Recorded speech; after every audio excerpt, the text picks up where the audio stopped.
లోకగీత్ శబ్దార్థ్ లోచ్ అంటే లచక్దార్, సరళమైన, ఫ్లెక్సిబుల్. తాజ్గీ అంటే తాజా, తాజాదనం, ఫ్రెష్నెస్.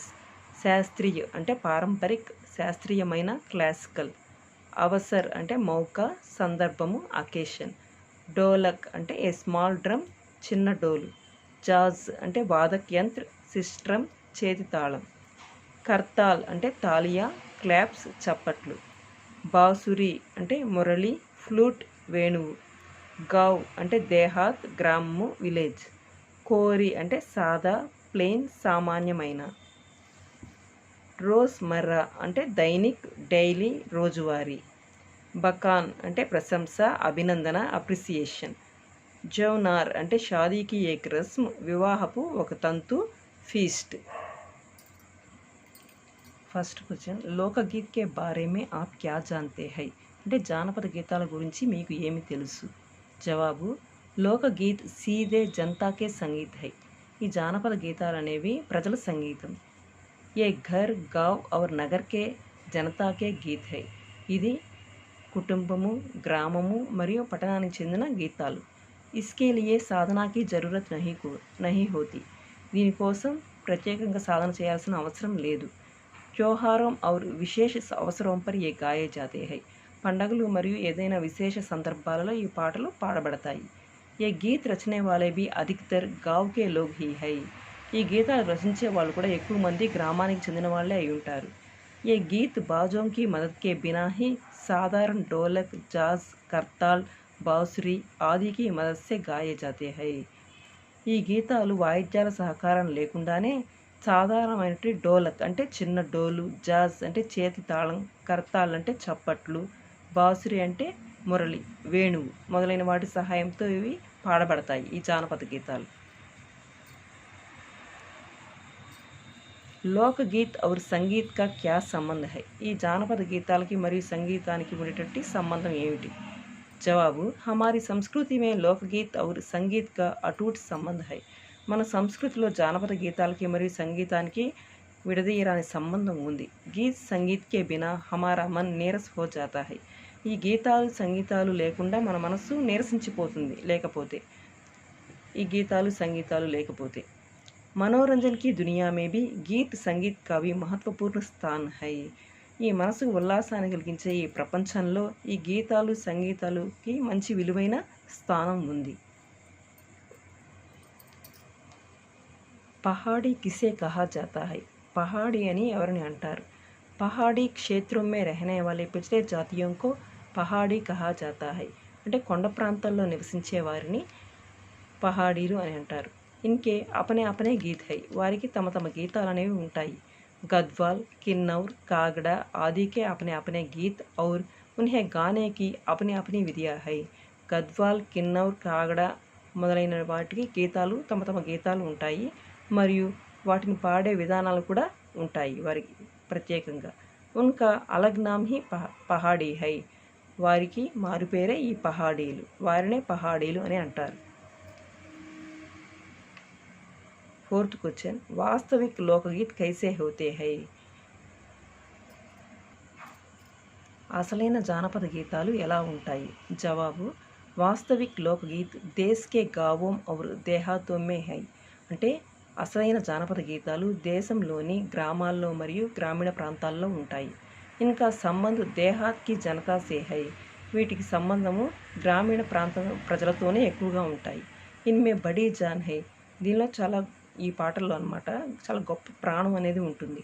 రాగ్ ఆకర్షక్ హోతే హై. రాగాలు ఆకర్షణీయంగా ఉంటాయి. ఇస్ గీత్ దైనిక్ జీవన్కి ఘటనాओं पर ఆధారిత్ హోతే హై.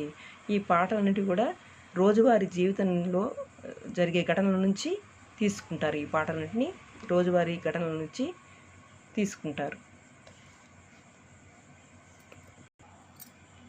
12 మాసా లోక్ గీతోं के बारे में आप क्या जानते हैं? 12 మాసా అనే జానపద గీతాల గురించి మీకు ఏమి తెలుసు? జవాబు, 12 మాసా లోకగీత్ మీర్జాపూర్ మే అధిక్ గాయే జాతే హై. ఈ 12 మాసా అనే జానపద గీతాలు మీర్జాపూర్లో ఎక్కువగా పాడబడతాయి. ఇస్ గీతోं की रचनाकार कोरी कल्पना को इतना मानना देकर दैनिक जीवन की घटनाओं के आधार पर वे लिखते हैं. ఈ పాటలు రచించే వాళ్ళు ఏదో ఊహకు ప్రాధాన్యత ఇవ్వకుండా కల్పితమైన కథలకు పాటలు కాకుండా వారు రోజువారీ జీవితంలో ఏ సంఘటనలు అయితే జరుగుతాయో వాటి గురించే పాటల రూపంలో రాస్తారు. उनके राग भी साधारणतः పీలు, సారంగ్, దుర్గా, సావన్, సోరట్ ఆది హై. సాధారణంగా ఈ రాగాలన్నీ ఎలా ఉంటాయంటే పీలు, సారంగ్, దుర్గా, సావన్, సోరట్ మొదలైనటువంటి రాగాలు ఉంటాయి. విదేశీయ లోక్గీత్ కే బారే మే ఆప్ క్యా జాన్తే హై. విదేశీయ జానపద గీతం గురించి మీకు ఏమి తెలుసు? జవాబు, విదేశీయ లోకగీత్ భోజ్పురి మే కరీబ్ 30-40 వర్షం సే ప్రచార్ హువా. ఈ విదేశీయ జానపదం అనేది భోజ్పురిలో సుమారు 30-40 సంవత్సరాల నుంచి ప్రచారంలో ఉంది. విదేశీయ లోకగీత్ లోకప్రియ హై. ఈ విదేశీయ జానపద గీతం అనేది ప్రపంచ ప్రసిద్ధికి ఎక్కింది. ఇన్ లోకగీతో మే రసిక ప్రియావోం కి బాత్ రహతీ హై. ఈ జానపద గీతాల్లో రసికులు, ప్రియురాళ్ళ సంగతి ఉంటుందన్నమాట. ఇన్మే పరదేశీ ప్రేమికి ఔర్ ఇన్సే కరుణ ఔర్ విరహ్ కా రస్ బరస్తా హై. ఇందులో ఈ జానపదంలో పరదేశీ ప్రేమికుని యొక్క కరుణ విరహ వర్ణన ఉంటుంది. స్త్రీయోంకే లోకగీత్ కేసే హోతే హై. స్త్రీల యొక్క జానపద గీతాలు ఎలా ఉంటాయి? జవాబు, లోకగీత్ అధికతర్ స్త్రీయోంసే సంబంధిత హై. ఈ జానపద గీతాలు అనేవి ఎక్కువగా స్త్రీలకు సంబంధించినవి అయి ఉంటాయి. స్త్రీయోంకే లోకగీత్ దళీయ హోతే హై. ఈ స్త్రీల యొక్క జానపదాలు ఇవన్నీ సమూహంగా కలిసి పాడేవే అయి ఉంటాయి. ఇన్మే నాచ్ గాన్ సాత్ సాత్ చల్తే హై. ఇందులో గానము, నృత్యము ఒకేసారి జరుగుతుంది. ఉన్కే కంఠ్ ఏక్ సాత్ ఫూట్తే హై. అందరూ రాగయుక్తంగా ఒకేసారి గొంతులు కలిపి పాడుతారు. లోకగీత్ కిస్కే ప్రతీక్ హై. ఈ జానపద గీతాలు దేనికి ప్రతీకలు? జవాబు, లోకగీత్ సీదే జనతాకే సంగీత్ హై. ఈ జానపద గీతాలు అనేవి నేరుగా ప్రజల సంగీతం. ఇది లోకగీత్ ఆనంద్ ఔర్ ఉత్సాహకే ప్రతీక్ హై. ఈ జానపద గీతాలు ఆనందం మరియు ఉత్సాహానికి ప్రతీకలు. దేహాతో మే తీజ్, త్యోహార్, షాదీ ఆది విశేష సందర్భం మే గాయే జాతే హై. ఇవి గ్రామాల్లో బతుకమ్మ పండగ, వివాహము మొదలైన విశేష సందర్భాల్లో ఇవి పాడబడతాయి. ఉద్దామ్ జీవన్ కే హీ ఏ గీత్ ప్రతీక్ హై. సుఖమయమైన జీవితానికి ఈ గీతాలు ప్రతీకలు.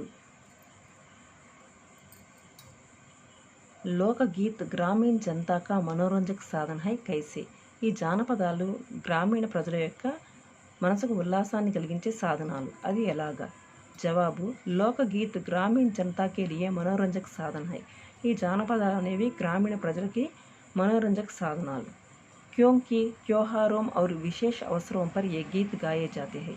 ఎందుకంటే ఇవి పండగలు మరియు విశేష సందర్భాల్లో ఈ గీతాలు పాడబడతాయి. సాధారణతః ఏ గీత్ అకేలే నహీ గాయే జాతే హై. సాధారణంగా ఈ పాటలు ఒంటరిగా పాడబడవు. సమూహం మే ఏ గీత్ గాయే జాతే హై. ఇది సమూహంగా కలిసి పాడే పాటలు. ఇస్సే లోగోంకో మనోరంజన్ మిల్తా హై. దీనివల్ల ప్రజలకి మనసుకు ఉల్లాసము దొరుకుతుంది. ఏ గీత్ త్యోహారోం పర్, నదియోం మే నహాతే సమయ్, వివాహ్ మే, జన్మదిన్ ఆది సందర్భం మే సమూహ్ మే గాతే హై. దీనివల్ల ప్రజలకి మనసుకు సంతోషం అనేది జరుగుతుంది. ఈ పాటలు పండగల్లో, నదుల్లో స్నానం చేసేటప్పుడు, వివాహంలో, ఏదైనా పుట్టినరోజు సందర్భాల్లో ఈ పాటలన్నీ సమూహంగా కలిసి పాడబడతాయి. అభివ్యక్తి సృజనాత్మకత. ఇన్ ప్రశ్నోं के उत्तर 3-4 पंक्तियों में लिखे. అంటే ఈ ప్రశ్నలకు సమాధానము 3-4 వాక్యాల్లో రాయమంటున్నారు. ఫస్ట్ క్వశ్చన్, నిబంధ మే లోకగీతం కే కిన్ పక్షోं की चर्चा की गई है. ఈ నిబంధనలో జానపద గీతాల గురించి ఏ ఏ రంగాల గురించి చర్చించారు? ఇస్కే ముఖ్యాంశ బిందుओं के रूप में लिखी. వీటిలో ముఖ్యమైన వాక్యాలని పాయింట్ల రూపంలో రాయండి. జవాబు, లోకగీత్ సీదే జనతాకి సంగీత్ హై. జానపదాలు ప్రజల సంగీతం. ఇది గర్, గావ్ ఔర్ నగర్కి జనతాకి గీత్ హై. ఇది కుటుంబము, గ్రామము మరియు నగరానికి సంబంధించినటువంటి సంగీతము. ఇన్కే లియే సాధనాకి జరూరత్ నహీ హోతి. దీనికి ప్రత్యేకంగా సాధన అంటూ అవసరం లేదు. వివిధ బోలియోం పర్ లోకగీత్ గాయే జాతే హై. వివిధ భాషల్లో ఈ జానపదాలు అనేవి పాడబడతాయి. గీతోం కా విషయ్ దైనిక్ జీవన్ సే లియా జాతా హై. ఈ గీతాలని రోజువారీ సంఘటనల నుంచే తీసుకొని రచిస్తారు. अधिकतर संख्या में लोकगीत औरतें ही गाती है. ఎక్కువగా ఈ పాటల్ని ఈ జానపదాల్ని స్త్రీలే పాడుతారు. ये मार्मिक होते हैं. ఇవి ఎక్కువ ప్రభావవంతంగా ఉంటాయి. लोकगीत शुभ अवसरों पर मनोरंजन के उद्देश्य से गाए जाते हैं. ఈ జానపద గీతాలు శుభకార్యాల్లో మరియు మనోరంజన్ కే ఉద్దేశం అంటే మనసుకు ఉల్లాసాన్ని ఇచ్చే ఉద్దేశంతో పాడబడతాయి. ఆల్హా బారహ్ మాస ఆది లోకగీత్ అత్యధిక ప్రసిద్ధి హై. ఆల్హా బారహ్ మాస అనేటువంటి జానపదాలు ఎక్కువ ప్రసిద్ధి చెందినవి. इस निबंध में विभिन्न गीतों के प्रकार, गाए जाने वाले क्षेत्र, बोलियां, विषय आदि पक्षों की चर्चा की गई है. ఈ నిబంధనలో వివిధ గీతాలు, వాటి రకాలు, అలాగే పాడే ప్రదేశాలు, భాష, నేపథ్యము మొదలైన రంగాల గురించి చర్చించడం జరిగింది.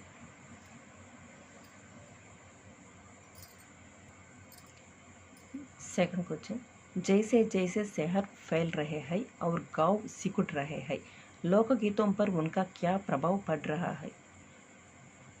ఒక విధంగా ఈ పట్టణాలు అనేవి పెరిగిపోతూ ఉంటే గ్రామాలు అనేవి తగ్గిపోతూ ఉన్నాయి. జానపద గీతాల మీద వాటి ప్రభావం ఎలా పడుతుంది?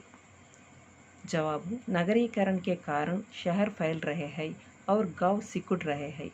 నగరీకరణ కారణంగా పట్టణాలు అనేవి పెరుగుతూ బాగా వ్యాపిస్తూ ఉన్నాయి మరియు గ్రామాలు తగ్గిపోతూ ఉన్నాయి. ఇస్కా ప్రభావ్ లోకగీతం పర్ పడ్ రహా హై. దీని ప్రభావం అనేది జానపద గీతాల మీద పడుతుంది. गाँवों की अपेक्षा शहरों में मनोरंजन के विभिन्न साधनों के होने के कारण उनका ध्यान इस ओर से हट रहा है. ఈ గ్రామాల కంటే కూడా పట్టణాల్లో ఈ మనసుకు ఉల్లాసాన్ని కలిగించే వివిధ సాధనాలు ఉండడం వల్ల ఈ గ్రామాల్లో ఉండే వాళ్ళ ధ్యాస కూడా ఈ వైపు నుంచి ఈ పట్టణాల వైపు వాళ్ళ ధ్యాస మలుచున్నది. పాశ్చాత్య సంగీత से लोग उसकी ओर आकर्षित होते हैं. పాశ్చాత్య సంగీతం వైపు ప్రజల దృష్టి అనేది ఆకర్షింపబడుతుంది. लोगों के आचार विचार में भी परिवर्तन आया है. ప్రజల ఆచార వ్యవహారాల్లో కూడా పరివర్తన అంటే మార్పు అనేది వచ్చింది. अब गाँव में भी लोकगीतों की ओर से मन हट रहा है. ఇప్పుడు గ్రామాల్లో కూడా ఈ జానపద గీతాలు అంటే కొంచెం శ్రద్ధ బాగా తగ్గుతూ వస్తుంది. लोकगीतों में मुख्यतः ग्रामीण जनता की मार्मिक भावनाएं हैं. अपने शब्दों में इसे सिद्ध कीजिए. జానపదాల్లో ముఖ్యంగా గ్రామీణ జీవితాల్లో మనసును తాకే భావాలను మీ మాటల్లో నిరూపించండి. జవాబు, लोकगीतों में मुख्यतः गाँवों के लोगों की सरल हृदयी मार्मिक भावनाएं हमारे हृदय को छूती है. జానపద గీతాల్లో ముఖ్యంగా గ్రామీణ ప్రజల నిర్మల హృదయపు ప్రభావశాలి అయిన భావనలు మన మనసుకు హత్తుకుపోతాయి. క్యోంకి వహా ప్రాంతీయ భాషా మే ఏ గాయే జాతే హై. ఎందుకంటే అవి అక్కడ ప్రాంతీయ భాషలో పాడబడతాయి. జో ఉన్కే దైనిక్ జీవన్ సే సంబంధిత హై. అవి వాళ్ళ దైనిక రోజువారీ సంఘటనకి సంబంధం ఉంటుంది ఈ గీతాలు. इसके लिए विशेष राग या संगीत आदि की आवश्यकता नहीं होती. దీనికోసం ప్రత్యేకంగా విశేషమైన రాగం లేదా సంగీతం వాటి అవసరం అనేది ఉండదు. సాధారణ ఢోలక్ కర్తాల్ సే స్త్రీయ సామూహిక రూప్ సే గాతే హై. సాధారణమైనటువంటి చిన్న డోలు చప్పట్లు వాటి ద్వారా స్త్రీలు సామూహిక రూప్ సే అంటే గుంపుగా కలిసి పాడుతారు సమూహంగా. విశేష తీజ్ త్యోహారోం సందర్భం మే ఏ గీత్ గాకర్ ఆనంద్ ఉఠాతే హై. విశేషమైనటువంటి బతుకమ్మ పండగ ఇంకేదైనా విశేష సందర్భాల్లో ఈ పాటలు పాడి ఆనందాన్ని అనుభవిస్తారు. ఆనందంగా సంతోషంగా ఉల్లాసంగా ఉంటారు. భాషా की बात कोष्टक में दी गई सूचना पढ़िए और उसके अनुसार कीजिए. అంటే బ్రాకెట్లో ఇచ్చిన దాని సూచనలు చదివి దాని ప్రకారం రాయండి అని దాని అర్థం. వీటికి పర్యాయ పదం రాసి సొంత వాక్యం రాయాలి. సాధన అంటే దానికి అర్థం ఏంటంటే పర్యాయ శబ్దం అభ్యాస్ అని అంటే ప్రాక్టీస్ అని. దీనికి ఓన్ సెంటెన్స్ అంటే సొంత వాక్యం. కిసి కామ్ కా సాధన కర్నే సే హీ హమే ఉస్మే నిపుణత ప్రాప్త్ కర్ సక్తే హై. ఏదైనా ఒక పని చేయాలంటే దానికి సాధన అనేది చాలా అవసరం. ఏ పనైనా చేయాలంటే సాధన బాగా చేసినట్లయితే అందులో మనం నిపుణత సాధించగలము అని దాని అర్థం. అలాగే త్యోహార్ అంటే పర్వ్ పండుగ. దీనికి अपने शब्दों में वाक्य प्रयोग कीजिए అంటే వాక్య ప్రయోగం.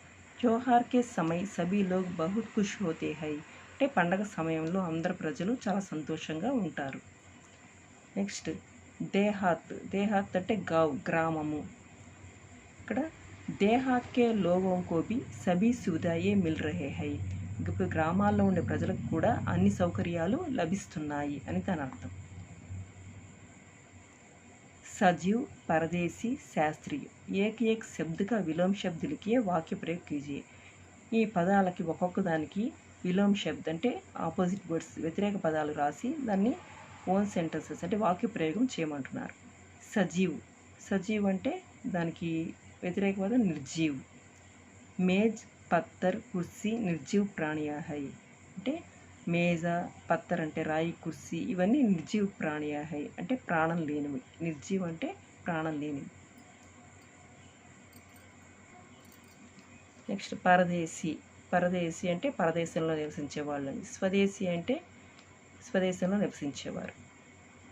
స్వదేశ్ మే రహనే వాలే కో స్వదేశీ కహతే హై. అంటే సొంత గ్రామాల్లో సొంత దేశాల్లో ఉండే వాళ్ళని ఏమంటారంటే స్వదేశీ. స్వదేశ్ మే రహనే వాలే కో స్వదేశీ కహతే హై. నెక్స్ట్ శాస్త్రీయ అంటే అశాస్త్రీయ. స్త్రీయం సే యుద్ధ కర్ణ అశాస్త్రీయ హై అంటే స్త్రీలతో యుద్ధం చేయడం అనేది అశాస్త్రీయము అని దాని అర్థం.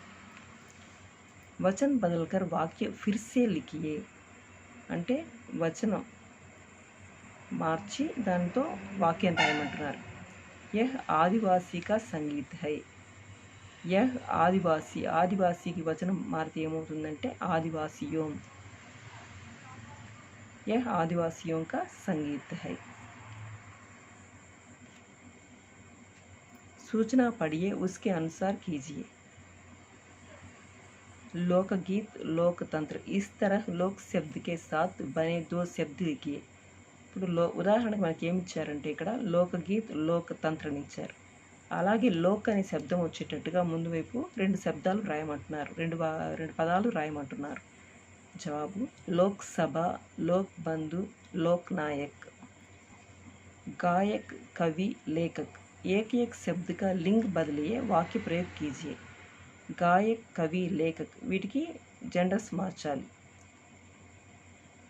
ఏక ఏక శబ్ద కా లింగ్ మార్చి వాటికి ఏం చేయాలంటే వాక్య ప్రయోగం చేయాలి. గాయక్ అంటే ఇది మేల్ జెండర్, దీన్ని ఫిమేల్. గాయిక స్త్రీలింగం. లతాజీ ఏక్ అచ్చి గాయికా హై అంటే లతా గారు ఒక మంచి గాయనిమణి అని దాని అర్థం. కవి ఇది పుంలింగం, కవయిత్రి స్త్రీలింగం. మీరాబాయి కృష్ణభక్తి శాఖకే ఏక్ అచ్చి కవయిత్రి హై. మీరాబాయి కృష్ణభక్తి శాఖకు సంబంధించినటువంటి ఒక మంచి కవయిత్రి అని దాని అర్థం. లేఖక్ ఇది పుంలింగం, లేఖిక స్త్రీలింగం. సరోజినీ నాయుడు ఏక్ అచ్చి లేఖిక హై. సరోజినీ నాయుడు ఒక మంచి రచయిత అని దాని అర్థం. రచయిత్రి అని అర్థం. లేఖిక అంటే రచయిత్రి, లేఖక్ అంటే రచయిత. धर्म, मास, दिन, उत्साह. एक एक शब्द का इक प्रत्यय जोड़कर वाक्य प्रयोग कीजिए. ఇక్కడ ఇచ్చిన పదాలకి ఒక్కొక్క పదానికి ఇక్ అనే ప్రత్యయం జోడించి దాన్ని వాక్య ప్రయోగం చేయమంటున్నారు. ధర్మ, ధర్మకి ప్రత్యయం ధర్మ ప్లస్ ఇక్ ధార్మిక్. దానికి సెంటెన్స్ ఏంటంటే వాక్య ప్రయోగం ధార్మిక గుణం సే జీవన్ బితానా అచ్చి హై అంటే ధార్మిక గుణాలతో జీవితాన్ని గడపడం మంచిది అని అర్థం. మాస్ దీనికి ప్రత్యయం జోడించాలి ఇక్ అనేది. మాస్ ప్లస్ ఇక్ మాసిక్. छात्रों को मासिक परीक्षा रखना अध्यापक का कर्तव्य है. విద్యార్థులకి నెలవారీ పరీక్షలు నిర్వహించడం అనేది ఉపాధ్యాయుడి కర్తవ్యం అని దాని అర్థం. దిన్, దిన్ ప్లస్ ఇక్ దైనిక్. ఈనాడు ఏక్ దైనిక్ పత్రిక హై అంటే ఈనాడు అనేది రోజువారీ పత్రిక అని దాని అర్థం. ఉత్సాహ్, उत्साह प्लस इक औत्साहिक అని వస్తుంది. हर काम करने में हम सब औत्साहिक रहना चाहिए. ప్రతి పని చేయడంలో మనం చాలా ఉత్సాహంగా ఉండాలి అని దాని అర్థం. इन्हें समझिए और अंतर स्पष्ट कीजिए. వీటిని అర్థం చేసుకొని దానిలో ఉండే భేదాన్ని స్పష్టం చేయమంటున్నారు. ఉపేక్ష అంటే నిర్లక్ష్యం, నెగ్లిజెన్స్. అపేక్ష అంటే అధిక్ ఆకాంక్ష అని దాని అర్థం. అలాగే కృతజ్ఞ అంటే కృతజ్ఞ. ఇక్కడ కృతజ్ఞ అంటే ఉపకారకో నా భూల్నే వాలా అంటే ఉపకారం చేసే వాళ్ళని మర్చిపోకుండా ఉండేవాడు, వాడిని కృతజ్ఞుడు అంటారు. ఇంకోటి కృతజ్ఞ ఉపకారకో భూల్నే వాలా అంటే మేలు చేసేవాడిని మర్చిపోయేవాడు. ఈ కృతజ్ఞకి అది డిఫరెన్స్, అది తేడా. బహార్ బాహర్. బహార్ అంటే వసంత ఋతువు, బాహర్ అంటే घर से दूर బయట అని దాని అర్థం. और किसी जगह అంటే బయట ఎక్కడైనా అని దాని అర్థం. దావత్ దవాత్ ఈ రెండుకి చిన్న తేడా అనేది ఉంటుంది చూడండి. దావత్ అంటే ప్రత్యేక భోజనం లేకపోతే విందు. దవాత్ అంటే శాహిక బోత్ల అంటే సిరా ఉండే చిన్న బాటిల్, దాన్ని దవాత్ అంటారు. पेट पर बड़ा पक्षी है पर उसके छोटे छोटे पर है. इस वाक्य में पर के अनेक अर्थ है. ఇప్పుడు పర్ అని ఇచ్చారు కదా, దానికి అర్థాలు రాయాలి. ఇక్కడ పేట్ పర్ బడా పక్షి హై, పర్ ఇక్కడ పేడ్కే ఊపర్ అనే అర్థం వస్తుంది ఇక్కడ. అలాగే పర్ ఉస్కే చోటే చోటే పర్ హై, ఇక్కడ పర్ అనేది అంటే లెకిన్ అంటే కానీ, ఉస్కే చోటే చోటే పర్ హై ఇంకో పర్కి అర్థం పంక్ అంటే చిన్న చిన్న రెక్కలు ఉన్నాయి.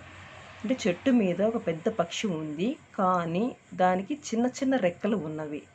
ఇలాగా పర్ అనే దానికి అర్థం అనేది మారుతూ వస్తుంది. ఫస్ట్ వచ్చిన పర్కి అర్థం పేడ్కే ఊపర్, తర్వాత పర్ అంటే లెకిన్, తర్వాత పర్ అంటే పంక్ అంటే రెక్కలు అనేది అర్థం. నెక్స్ట్ హల్ చల్నే సే మాత్ర హీ కిసాన్ కి సమస్యయే హల్ నహీ హోతీ. ఇక్కడ 2 సార్లు హల్ అనే పదం వచ్చింది, దీని అర్థం చూద్దాము. ఇక్కడ ఫస్ట్ వచ్చిన హల్ చల్నే సే మాత్ర హీ, హల్ అంటే ఇక్కడ ఖేతీకే లియే ఉపయోగ కర్నే వాలా సాధన అంటే మనం వ్యవసాయం చేయడానికి ఉపయోగించే ఒక సాధనం ఇక్కడ హల్ అనేది. ఇంకొకటి నెక్స్ట్ హల్ సమస్యయే హల్ నహీ హోతీ. హల్ అంటే సమస్యओं का సమాధానం అని దాని అర్థం. అంటే సమస్యలకి హల్ నహీ హోతే, సమస్యओं का సమాధానం పరిష్కారం అని దాని అర్థం అన్నమాట. ఓకే బచ్చం, ఈ వీడియో మీకు నచ్చినట్లయితే లైక్ చేయండి, షేర్ చేయండి, సబ్స్క్రైబ్ చేయండి. ధన్యవాద్.